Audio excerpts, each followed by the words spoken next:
What's good, everyone? This is your boy DJ's Raw and Cut Truth.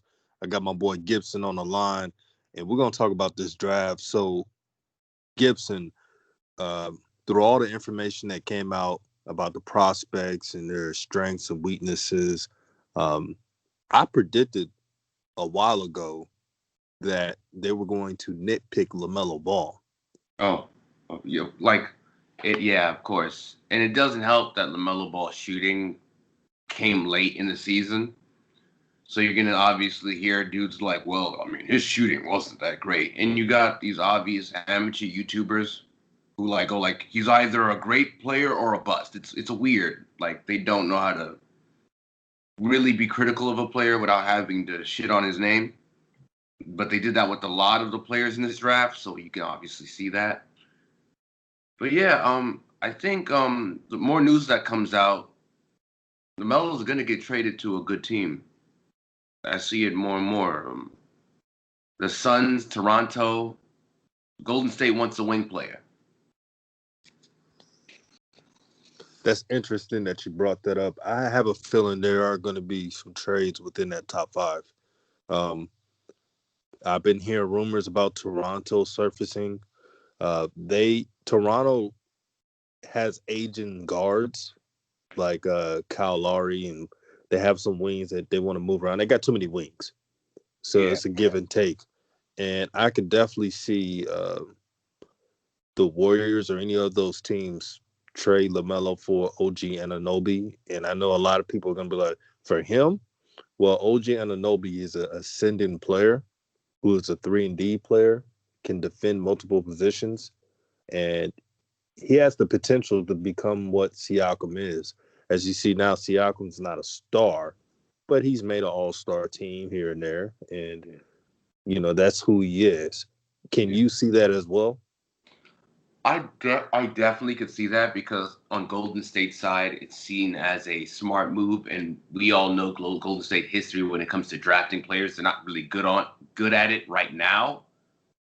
I'm not talking about like when they got Steph and Clay. I'm saying like recent history with Jordan Poole and those guys. I think that they can get an OG, a proven player who can just kind of help them be a championship level team and get rid of having to think about Anthony Edwards or LaMelo Ball. Absolutely. Now, Corey Homicide Williams, as you know, the commentator from the NBL, he really believes that the Minnesota Timberwolves will select LaMelo Ball, saying that he's too much of a box office player to pass up on. I don't see that happening. What do you think? Well, there's been news coming out that there was like some European, I think like Spanish, European, like basketball player that they want from the EuroLeague who's a point guard.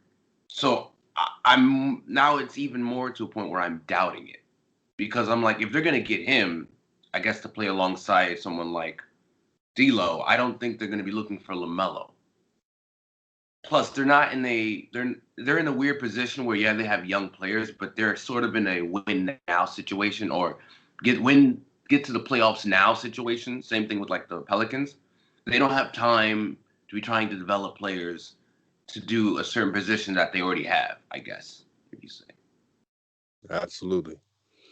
Um, I just have a feeling that Anthony Edwards is going number one, or Minnesota's trading that pick. I wouldn't be mad at those. Those would be the smarter moves for them. Absolutely. I just don't want LaMelo to play in Minnesota. I don't think it would help his development playing with a defensive less guard and D'Lo. We know D'Lo can score, Yeah, but that's not a good pairing. at all. And they don't have like any vets that could like get LaMelo to understand more of the game. Like they're just full of young guys, and they don't have that vet. So I don't think that's a good situation, anyways. I see the Suns making a move.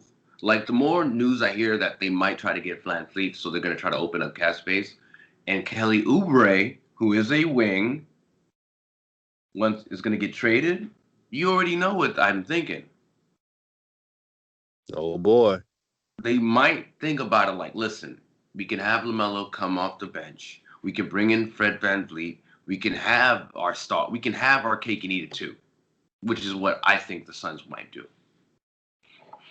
That's a good point, and I know a lot of fans. We're fans of some of the ball players. We get that, but I've always said I don't mind LaMelo coming off the bench the first year if it's a good team. The Suns are going to be a good team next year, Yeah. and LaMelo will be able to develop. And I still think even if he comes off the bench, he's putting up at least 14 and 7 assists. I maybe might say 5 because I don't know how much minutes he might get. Maybe I'm wrong True. though. But yeah, I see it. I see it. But no, that's like what I see with this draft. It's like I'm starting to see a little bit more teams available to make the trade for LaMelo. After I heard like the Warriors want a wing player, it's like it's obvious. Like Minnesota's obvious going for Edwards, and then it's up to the Warriors, and they don't want that pick. No, they don't. What about Charlotte? Hypothetically, and I don't think LaMelo's falling to 3. I just don't see it unless somebody else needs another player at 2. Um, what if LaMelo Ball is drafted by Charlotte? Do you like the pieces of a LaMelo Ball fit there, or you think it's not a fit? I think it's a fit. I mean, they have good to okay defensive players around LaMelo, like PJ Washington. Forgot that other wing they have that starts. And then they have a guy who could shoot. They have okay shooters, so like LaMelo doesn't have to be. That's the most key part to me. What I have to say right now is I would love a team where LaMelo doesn't have to be a great shooter, where he could just be a shooter this first year. That's okay with me That's a good point. because like And yeah mhm, oh, not to cut you off, but yeah it just dawned on me their wings, Miles Bridges, yeah um, Dwayne Beacon. They kind of rotate their wings a lot. I don't know if you pay attention. Like yeah the starting lineup is kind of, PJ Washington starts fully, but as for the small forward position, it, sometimes it's Miles Bridges, sometimes it's Bacon, and two guard in the point guard position. It's Devonte Graham, who is an excellent 3-point shooter. Shot 42% threes. So you, he's the real deal in shooting. And then you got um, the scary Terry Rozier. not a, Uh, had an off year, so we'll see how good he'll have next season. But they have pieces; they just don't have the guy. yeah, and that's the thing. Like it's really like I actually am okay with a lot of the like the okay, like the read into detail criticisms about Lamelo. Like I don't think he's gonna be this great like omega guy that you some like whack ass YouTube channels are talking about. I think he's going to be like coming out, from rookie year. I think he's going to have like a Ja Morant, except less dunks type of year. Like he's going to be a great caliber player. But the only problem though is he's not going to have that John Morant type team to push him up the same way. Excellent point, brother. Um, I told a lot of people LaMelo's rookie year is dependent on what team he goes to, as well as the usage rate he'll get. I think he'll get enough because of his name and just a playmaking ability. He Yeah. knows how to handle the ball and he attacks the rim. And I'm not trying to diss Lonzo or bring his name up. I'm just saying that it's important for point guards to have dribble penetration. If Lonzo had that starting out, Yeah. it would have changed his future. Yeah. Like that's the thing. That's the real key thing because Lamelo's playmaking off the pick and roll is amazing. If he's going to play with a team like Toronto, that's going to be great for him. Siakam, pseudo big man. Like people don't realize Siakam's a pseudo big man. And then you have, I don't think they're going to keep any of the old centers next year. I don't know what they're going to do, but I just feel like that team is built for a Lamelo type team. Um, Washington Wizards. I mean, no, sorry. No, sorry.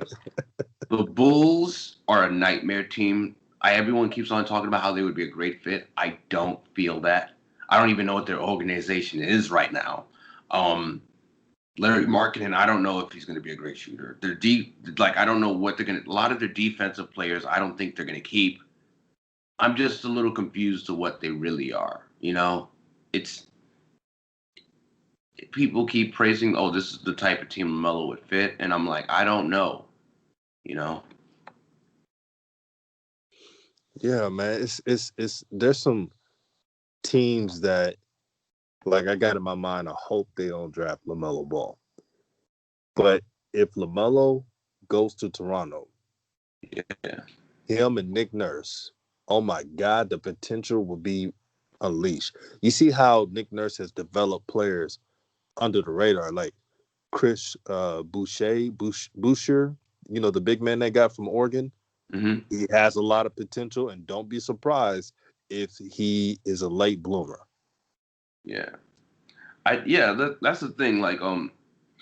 And this is the problem what happened with Lonzo's rookie year, is he came to the Lakers and they wanted him to be the savior without teaching him anything. And the problem with that is Lonzo is not a savior type player, and they put him in that position without working on his shot. So like that kind of organization is like something you need to clear away from. I hope that whatever team drafts LaMelo understands that he is not your savior, but a key piece to your future. And I think that if they see him like that, then they're going to make LaMelo the best player on the team. If they think that way. That's a great point. If they treat LaMelo like giving them the tools, giving them the minutes, letting them play through mistakes, teaching them ways of the game of the NBA Hmm. by seeing his potential, then he could become a quote unquote savior. But don't, that's where teams mess up. They want these young guys to be saviors automatically. If you're not LeBron James, young Carmelo when he came out, Yeah. what else? Dwayne Wade, Kobe. Yeah, I it's mean, right. the list goes on. Yeah, because even with Zion, and this wasn't the organization. I'm happy he went to the Pelicans because I don't think they see him that way as much as fans do think that they promote him that way. But like Zion, as great as he is terrible defensively right now. He's gonna need time to develop. He his offensive game is basically just bouncing into the court, like bounce, just go for post moves, and it's that shit's not gonna work when he gets older. Like so, he went to the right organization. Now, if he went to the Knicks, Zion would be in the worst situation because I don't like the Knicks of old. You know what I'm saying? Not this new Knicks team. I don't think they would have fired their coach. You know, No. I there's just certain teams like that's what I'm saying. Like with Cole Anthony, like there's a few players in this draft that is full of players that are not. It really is important what team they go to, and I say that for Cole Anthony. I say that for RJ. I say that for LaMelo. I say that for Anthony Edwards. Speaking of Anthony Edwards, me and you have been consistent with Anthony Edwards. We both believe that he will be a better pro than he was in college. Anthony Edwards suffered from the what I call the Ben Simmons syndrome, which you which is a 5-star player going to a team that's not really good and not really caring until they get to the NBA. Um, it's interesting how people devalue his talent and his potential. I think he's gonna come out swinging. What do you think? Yeah, I want to talk about that whole devaluing the talent. There's this weird shit where I'm hearing people say, well, Kevin Knox would have been top 3 in this draft, or RJ Barrett would be number 1 in this draft, and I'm laughing my ass off because I'm like, that is the most corny shit I've ever heard. First of all, and DJ, I gotta get this off. You hear me? Yeah, I hear you. RJ Barrett doesn't have the offensive game that Anthony Edwards has. He does not have the mid range Anthony Edwards has. He does not have the shooting ability that Anthony Edwards has.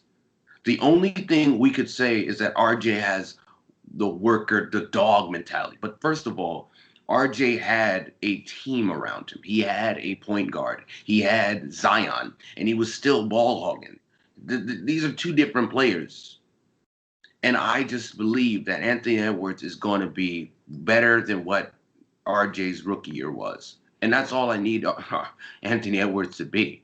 He's going to be a better team with better spacing, and the team's not going to expect him to be some passer. So I think that alone, he's going to be the bomb. I mean, not the bomb, just like a really good competitive player first year.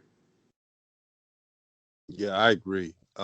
Anthony Edwards has in times that Georgia played spot duty at point guard. So I think that helped them develop not having a ball hogging mentality like RJ Barrett. And Knicks fans, they love RJ Barrett.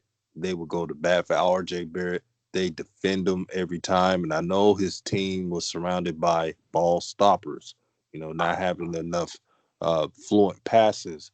But RJ, if he didn't have tunnel vision, he would have averaged 18 points, which is 4 more points than his average his rookie year. Like, no, I'm gonna be honest, because I don't want to come off as shitting on RJ, because I do really realize what the team built around him. But it seems like with Knicks fans, they always ignore that his decision making isn't as great as we keep talking about. He he's gonna be a better shooter. That I know for sure. But like, he wasn't a great shooter. I don't think he's gonna be that good of a move. Like, off the dribble, I don't think RJ's gonna be a great off the dribble shooter. I think Anthony Edwards will. I think they'll both be just as athletic. I don't, that's you're right. It's like Knicks fans are gonna live or die by that RJ thing, and I'm just thinking like we're overdoing that. And as for this draft, when you said that people are saying, "Oh, Kevin Knox would be top three, RJ Barrett would have been number one," that's not realistic because the 2019 draft was top heavy with Yeah, the wait, top two and a and couple. and it's funny because there was pro scouts shitting on Knox. No one ever thought Knox was some talented player. Like, calm down, everybody. Okay. Um, so that's off the rip. But like, what's always funny is when scouts say this is weak or that's weak or this is weak. 2015 draft was talked about as some like going to be one of the best drafts, and guess what? It wasn't. 2018, 2017 draft with Lonzo. Everyone was not as hyped about it. Like, I remember the whole talk. Marco Sells was the one. And guess what? It was the best draft out there. You know what's fun? It's like everyone keeps saying everything's the best in this when players are in high school, but then for some reason their whole perspective changes as soon as they play college or when they play some NBA games. Like, I know none of these motherfuckers know anything about this draft. That's all they can really say. It's not because this draft is weak. It's because it's not as obvious as hell. They don't got a Zion dunking all over the place, which for some reason dunking to these people makes you valuable. Like, I'm gonna be honest. Brandon Clark was more valuable than Zion this year. This year, to be real honest with everybody. Ja Morant was way more valuable than Zion this year, but we treat Zion as like some amazing can't miss guy. But I'm like, he didn't really help his team in the bubble. He wasn't good considering this in the bubble. His defense was shaky, but no one talks about that. You get what I'm saying? Because everyone loves dunks. So true. And I don't want to pile on Zion, but Zion's he showed major weaknesses, especially on the defensive end. Couldn't switch on defense, looked out of shape at times. Uh, I'm kind of worried about his nutrition plan. They have to get him at 250. They must. Um, Brandon Clark was efficient, even though there was games where Zion had 25 points and barely any rebounds. It, yeah, Zion had 20 plus points, but he's not defending.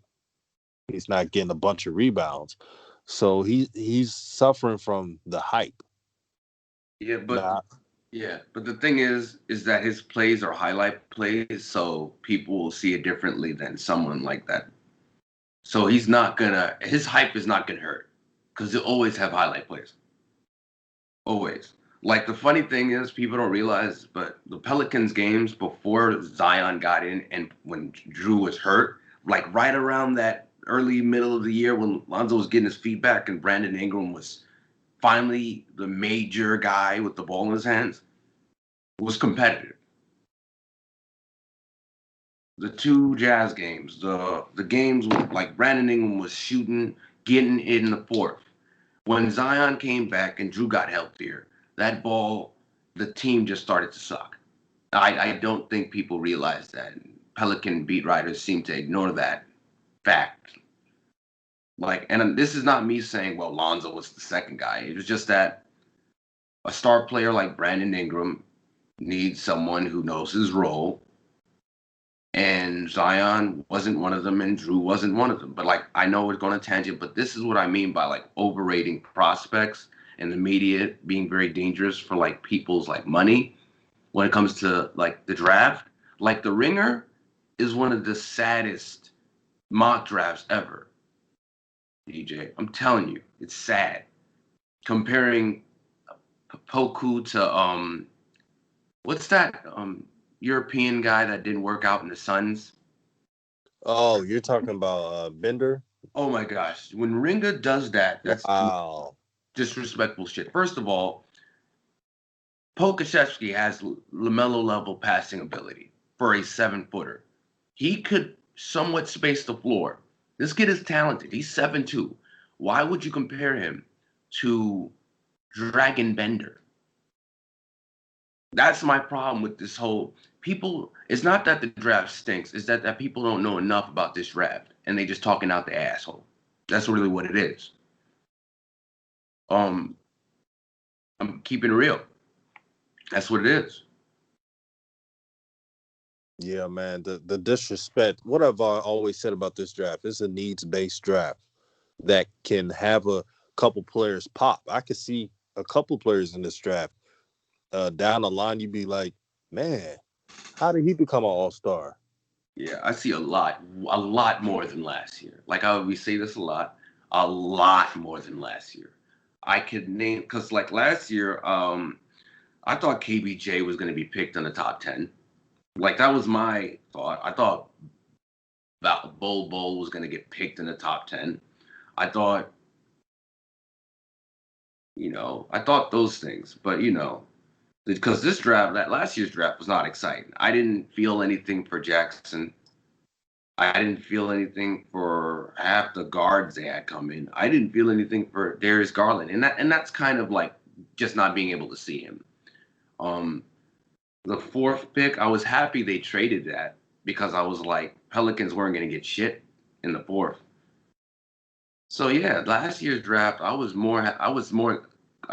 thought more people were going to get traded. I thought more picks were going to get traded because I was like that draft was not exciting. This draft though, I do, DJ, I do believe a lot of picks in the top 5 or top 10 are going to be traded for lower draft picks. I think Boston might be one of those teams that might trade up. If Boston, not to put you on the spot, but just a guess, if Boston trades up, like to get a top 10 pick or so, who do you think they'll get? Poku. Interesting. Because I think they'll still be able to get a good big man with like the third pick, like the 30th pick. But Poku is one of those guys. And like the more I'm hearing about him and the more I'm seeing the plays he's doing, I'm like, he has Jokic and Giannis potential. Mm-mm-mm. I'm saying he has it. Like I was being a little bit of a hater when I heard these Twitter scouts talking, but then I watched it and I was like, nah, this kid has something, man. Because the way he moves is not like some clunky European 7-footer. He moves fast.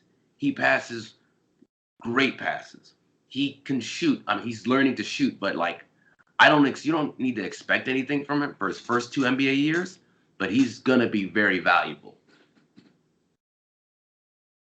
I love it, man. I love it.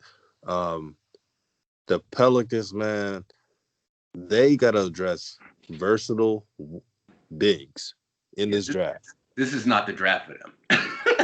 I know This they're is gonna have to not the do it in draft. free agency or a trade.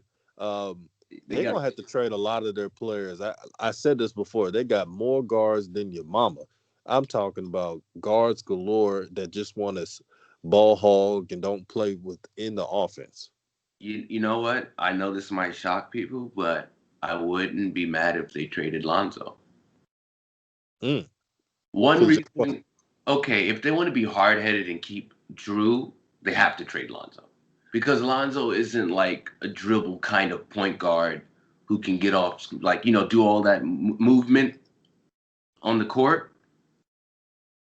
So, like, because this is the thing, if they were to trade Drew and get an actual, like, not actual, I'm sorry, that's an insult to Lonzo, but get a point guard who could, like, move off the pick and roll and work on half court offense, that would work well with someone like Lonzo.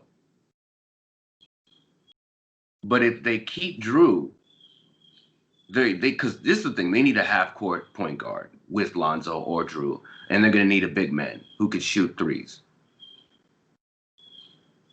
Because my expectations for Lonzo now, DJ, are like he's a bench point guard on a championship team, or he's a pseudo point guard who could play with a point guard who can actually pass. and I feel bad for Lonzo, but Lonzo kind of brought it to itself. He has to be aware that he was drafted number 2 for a reason. He has to play within his potential. He has to work on his game. He's doing it right now. Yeah. I'm hearing that he's with Jermaine Jackson in Detroit. Thank God, because he needs it. Yeah. But if they keep Drew Holiday, that's a disservice to Lonzo, and they might as well trade him to a team that can use him. And yeah, Um, that's a disservice to them too, because if you keep Drew Holiday, you take away everything Lonzo's good at, and True. and you hurt Bi because you don't want the ball. Drew Holiday dribbled out of the ball in the fourth with like 2 minutes to go, and missed Brandon Ingram with like two mid-range shots. Like that happened a lot this year. So like the Pelicans are in a very tricky situation because I understand why I'm not paying Lonzo more than 15 million. So you want to make the right decision, but also like have money left over to add those key guys because you're not getting a big man that can shoot threes that's perfect on defense or not perfect, good enough to where I don't have to watch Nicola Melli play big like the five. if you traded Drew Holiday, like if you were the Pelicans and you traded Drew Holiday, where to and for who? Oh, this is hard. This is really hard. I thought Miles Turner would be a good idea, but like I don't. I mean, that would be a good. They would have to get another like wing player. They're gonna have to get a wing defender and a versatile big man. If they can get at least two wing defenders, great. That's why the Wolves make somewhat sense. Like they can get the James Johnson guy, they can get a pick, they can get another rookie wing. Because who's that rookie that they have? Um, they have the brother from Texas Tech. Uh, Um, mm, man, yeah, the but that kid, he's an elite. I think he can be an elite defender. I think he's working on his three. Like he'll get better with his three. You could trade Drew Holiday, try to get the number one pick, and get like two wing defenders. Now it doesn't address your big man, but at least you have bench players, which they very well need. Like I am saying that team is lacking of a bench because yes, Josh Hart is great, but you need other players because I'm tired of seeing Frank Jackson and any whatever those centers you have on the team play.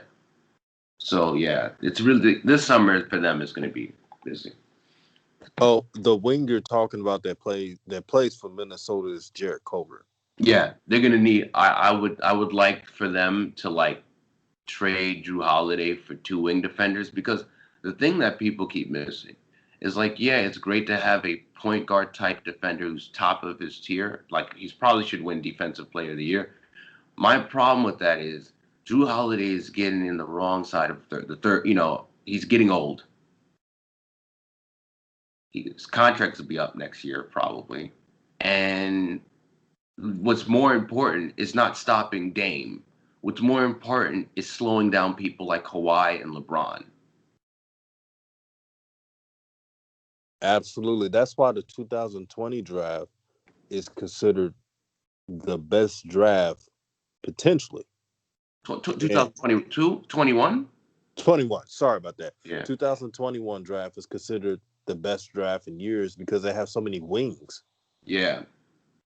That's why I do like the 2021 way more than a lot of the drafts, is because they have a lot of wings that could potentially cause problems for like people like Kawhi and that. Because that's the thing. When anytime they face like LeBron or Kawhi, they had like the Pelicans had no one to stop him. No one. Like Lonzo at his like was doing a little good on Kawhi, but that didn't mean nothing because Lonzo doesn't have that body type.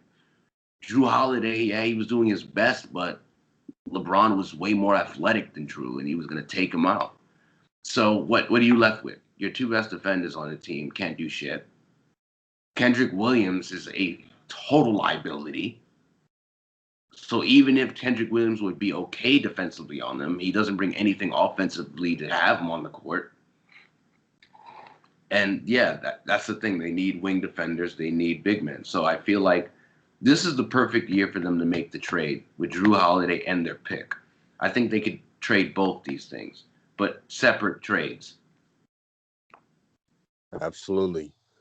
Um, like you said, there's going to be trades in this draft. It's going to be entertaining. It sucks that the draft is pushed back. I know they're trying to do different things in the NBA.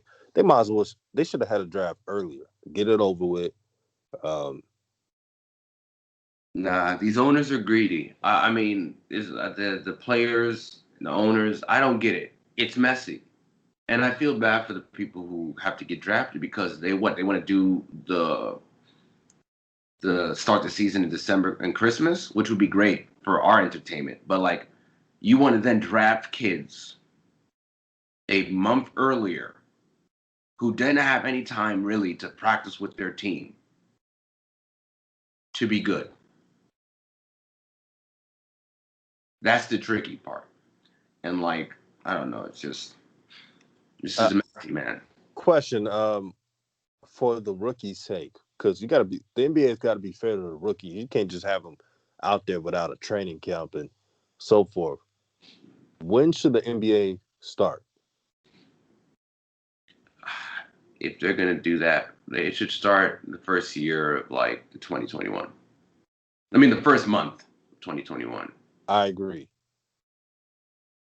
and I'll say it like this: the NBA should extend a month. You know how the NBA Finals mid-June, right? Yeah. Have that till like July. What I, you think? yeah, I think they should. Yeah, that's a good move. Also, I do believe they should cut the season like by 60 something games. Like we don't need 80 something games to know who the good teams are, True. and it will make it way more like people are gonna be like, oh, I need to watch this because your team doesn't have space to mess up. 60 something games. It will make the NBA like it's going to raise the ratings of the NBA because that's where I think the ratings of the NBA are really struggling. It's not that people don't like the whole BLM thing or the whole movement stuff. I think it's because of the amount of games, how diluted of games the NBA has. Like no one's going to watch 82 games in a year. Also, the schedules they have are weird. Yeah. As for the ratings and stuff, that's just people being hysterical. Uh, you know me, I'm independent. I don't care about politics. Yeah, When I watch a game, I don't care what's on the freaking court or an emblem or any of that stuff. And most people with common sense don't care about it as well. I like think they just yeah. I'm gonna DJ here. yeah, yeah, I hear you. I mean, that the reaction of the other side, I don't like to say it, but that's what makes me scared about this country is that people for some reason that bothers them. That's what bugs me out. It's like, all right, cool. Like if you're a normal person, because there's more normal people than there isn't. You just be like, all right, cool. They have that, yeah. And they have that kid who on the football field who was that I don't know that song he created. You know what I did? I turned it off. I turned the volume down and just waited for the game like a normal human person. Like like I don't care. I understand, but you could still understand something and not care about the whole pony show. You could still be like, no, we need to change things, and still, I don't want to watch that. It's easy, but I do want to watch the sport. I could just turn it down at certain moments. Bro, this is how illogical people are. The Miami Dolphins, and I know this is football. Miami Dolphins said we're not participating on this dog and pony show, grifting or whatever you call it. We They put a Yeah, list of demands of what they wanted to do and accomplish, and they decided they were going to not go to any anthem and stay in their locker room. yeah. They should not even have a problem with that. So they said they're not going to participate in it. Why are people mad about that? That doesn't make any sense. You know why? Because no one's really mad about people. What's the word? I always laugh at it. Like no one's mad about people kneeling for the flag. That's always an excuse so that racist people can be like, I'm not really racist, but what I'm saying is legitimate. It's just so people can feel like make their argument more legitimate. Because racist people don't hate being called racist because they're not racist. They hate being called racist because it turns their argument that they're having stupid. It makes it dumb. You know, it delegitimizes their criticisms because they know it's not coming from the right place. So saying things like you're not standing for the flag or criticizing LeBron about China, these are ways to like not have an actual conversation.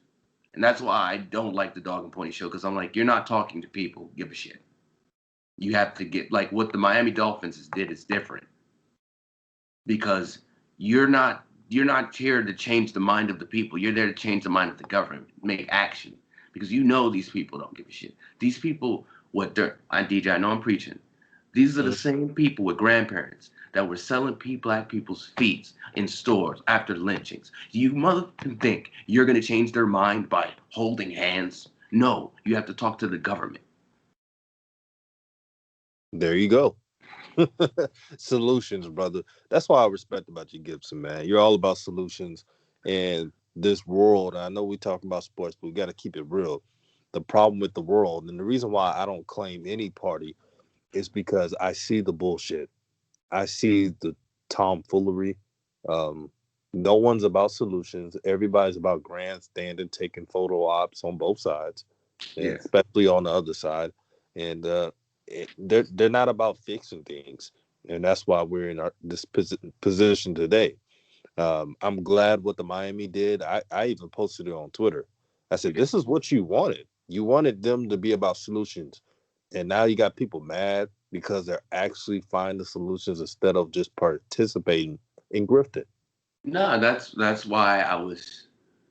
why the first thing the NBA did, it was like a bunch of dog and pony stuff. But when the NBA players actually got sick and tired because they realized that they weren't doing anything, and when they canceled those games, that was a moment I was like, wow, I think the NBA players even felt the same way we do about this thing, where it's like it's a fucking dog and pony show. All we're doing is wearing things on the back of our jersey. No one's really taking things seriously. And when they did that, all of a sudden, all that, even though the problem how they thought they solved it didn't really mean it make, oh, let's let more people vote. It's like, great. Pick two sides that kind of don't give a shit. We'll figure it out. And I don't know, DJ. Like, that's something I wanted to talk about, but I just felt like it had to be in a certain emotional stance on that because it's like, I'm sick and tired of it because this country is fucked. It's fucked. First of all, we haven't gotten to the real problems like global warming, economic, like just the stability of our country because we're still stuck on racism. That's how bad our country is at solving problems. Shit, And I and caps. Hmm? and, and brother, we make things so hard. when it shouldn't be. We have all the resources, we have all technology. We make things hard. We don't know. I mean, it's not like we don't know how to create jobs for it. I'm gonna give you an example for global warming, right? For Yeah. your stance on that, they can create green, quote unquote, green jobs But that produce clean air and everything and create millions of jobs. but But there's DJ, too much that's not gonna happen. arrogance. That's not gonna happen because it's classism in this country. Because Hmm. giving people free education would mean that you would have to give welfare or what they call it, or just giving stuff away. Even though you're giving them knowledge, they treat it just like food stamps. Like for some reason, educating people is disgusting. Like that's how bad this country is. And the thing is, the Democrats also believe the same way. They just don't like to say it. They hide under some bullshit. Like it's really bad. What And what did Malcolm X always said, brother? Two sides of the same coin. It I, just one side shows itself more than the other. well, and that's why I always laugh because one side has the license to do it because they know who votes for them. One side has to act like they're not that side because they know who votes for them. That's really what it is. Like, like one side knows they can just say the N word outright and no one would be mad. I mean, because they know what side likes them. And the other side has to say things like cultural appropriation and all these nice little big words and safe space because they know who's going to vote for Wow, I'm glad we talked about that. them. Yeah. Now we're gonna switch gears, no pun intended, about this Clippers Nuggets, man. Let me start off by saying this: I'm disappointed in the Clippers, and somebody else has to step up. Paul George has to step up. This is why they made the trade for Paul George. I know a lot of people in the media go against Kawhi and diss Kawhi. They're only doing it because they have some, um, imagination of a Kawhi LeBron beef that's not Yeah. even there. But Kawhi has been performing in this series. The problem is everybody else is not. I will say this: it's also a mentality thing. And I'm not even trying to make a LeBron and Kawhi thing, because this is just perfect example of it. LeBron lets his teammates know where they are at. That's one thing different. Like LeBron will let you know you're a role player. You're playing with me. When I do this, you follow through. The thing with the Kawhi is he's playing with a bunch of guys who they had a competitive series with Golden State Warriors last year, and they didn't forget that for some fucking reason. They think they're like top top is. I don't want to see two failed layups from Montrezl Harrell like late in the fourth when Kawhi can give you at least a chance with his mid range shots. Like I don't want to see that. Or for some reason Lou Will disappearing this whole playoff series and not doing what he does, and which makes it worse. He's not a great defender. So when he's not there offensively, it's like, what are you doing on the court? And and I just don't get it. Like the team is not playing together. It's a mess. Yeah, man. I know a lot of people hate on LeBron, but one thing about LeBron, as a teammate, he gonna put you in check and tell you, no, you're doing this because this is my team. And sometimes Kawhi he needs to do that. I know he's quiet. He don't like to, ruffle any feathers. He just to himself, and that's his nature, and that's cool. But sometimes you got to put somebody in check and say, hey, look, I don't need you doing everything, dribbling the air off the ball, Lou Williams, anybody. We're gonna play this way. If you're Yeah. not defending, we're taking your ass off the court. Yeah. Also, Doc's doing that like Zubac. Like Doc has to realize, as much as Zubac's not like a great player, he's the only player you really have for center. Like he has to play 35 more minutes. He has to play all those minutes because I can't watch Montrezl Harrell try to act like he's playing defense. I can't watch it, man. Like that's a big problem they have. Like that's one of the reasons they're not beating the Lakers at all. I thought there was a chance. They're not. 80 is going to kill that team. Oh yeah, AD is gonna destroy that team. And remember that post? I don't know if you seen it where I said I seen enough where I think the Lakers are gonna win it all. Yeah. And people thought I was speaking too soon. Film tells everything. I watched the game again and I saw so many holes. I saw even when they had that lead, I said they're not gonna beat the Lakers.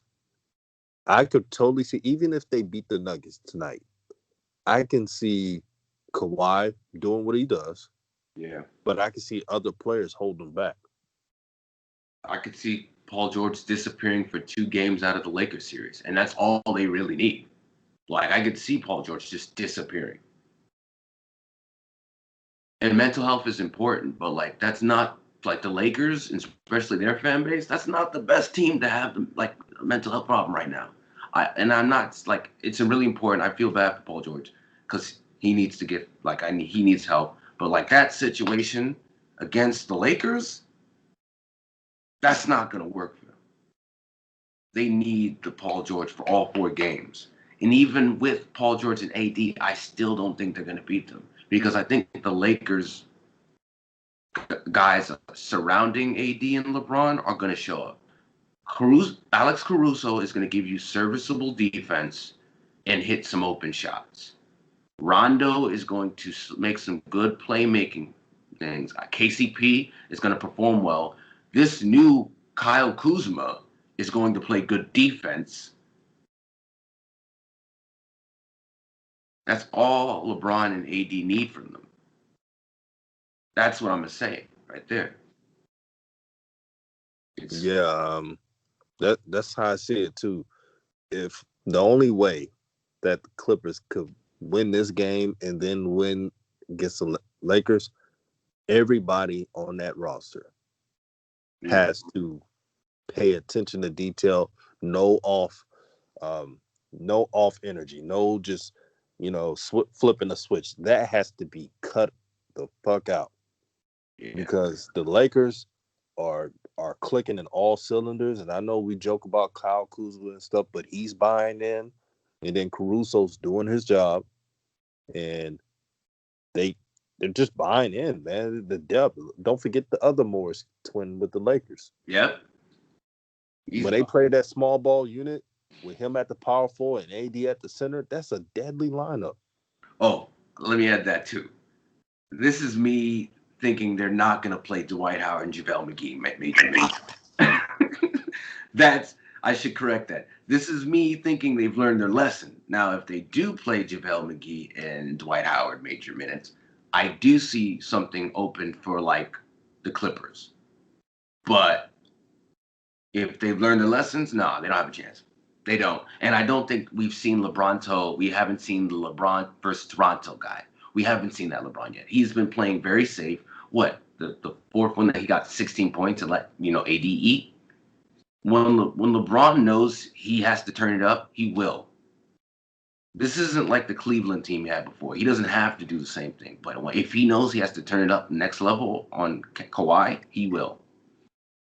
And you know what the scary part is? LeBron's been, I don't know if you realize, you probably already know this. He's been conserving his energy the whole time in this bubble. And I peeped that out. I said, oh my God, he is about to say, he's been waiting for this, Western Conference finals and potentially a finals this whole time. You And now know he's going to have max energy.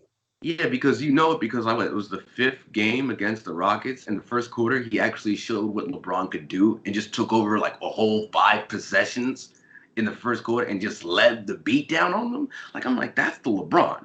Him driving in, getting his layup, him like guys holding him down from scoring and him still scoring and getting to the foul line. Like that LeBron we haven't seen for 4 whole series, like 4 whole games in series, and that's the dangerous part.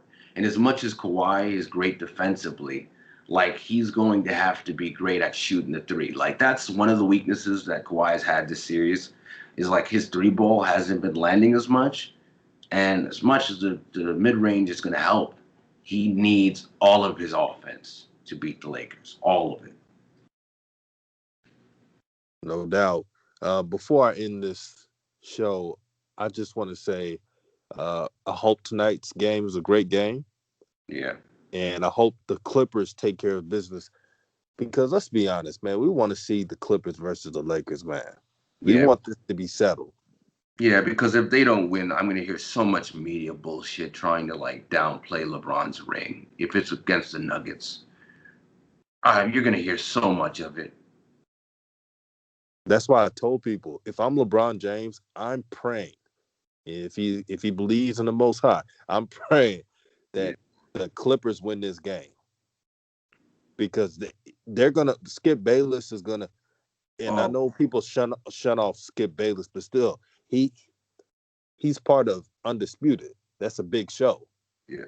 So you're gonna be hearing all year. Oh, that ring doesn't mean anything. The the Clippers imploded on itself. They self-destructed. Yep. And it's not going to be like he's going to probably say, well, LeBron missed the best talent because of Paul George's mental health. That's Mm-hmm. Skip's going to probably say some wacky insulting shit like that, and that's going to be like that's why they didn't really play the best team. I mean, they went 7 games with Utah. Do you think LeBron really faced the best guys? He's not Michael Jordan. For some reason, he's going to bring up Michael Jordan. I could see it right now. Oh yeah, I can see that too. Also, next year it's going to be the toughest year in the NBA because all the talent coming back and then added talent in free agency. It's going to be a tough year to win it all. Oh, the The West. Warriors coming back. The West is going to be brutal. Yeah, the West. The East, but the West, it's a dogfight. The Oh West. yeah, What do you think about Miami? Just quick, Miami Celtics thing.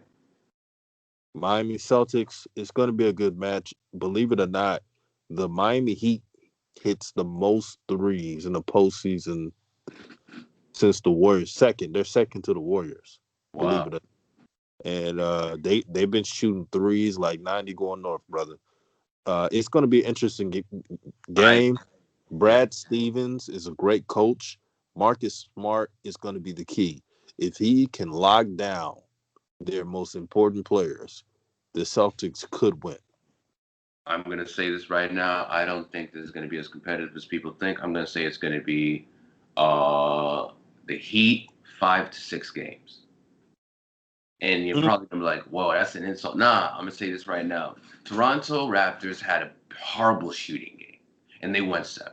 Siakam was not dominant. Basically, the 2 guys that saved their ass was I mean 3 of them: OG, Fred VanVleet, and damn, Kyle Lowry. Those were the 3 saviors of that series to make it competitive.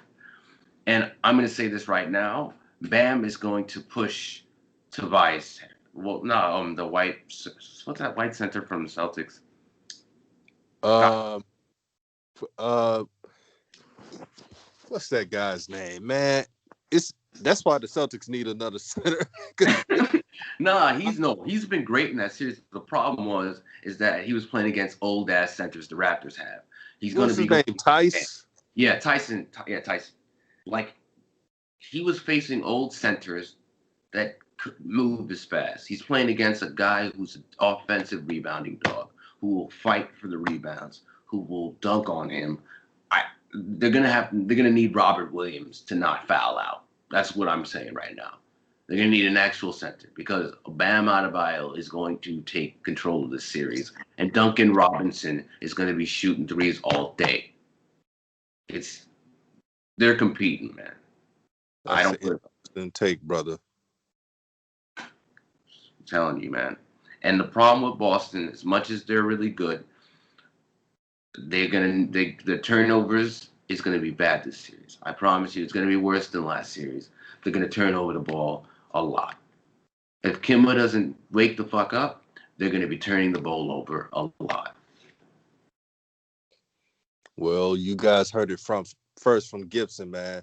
I told you this brother Gibson is uncut, and that's why I brought him on the show. Thank you for joining the show, Gibson. Thanks. Nice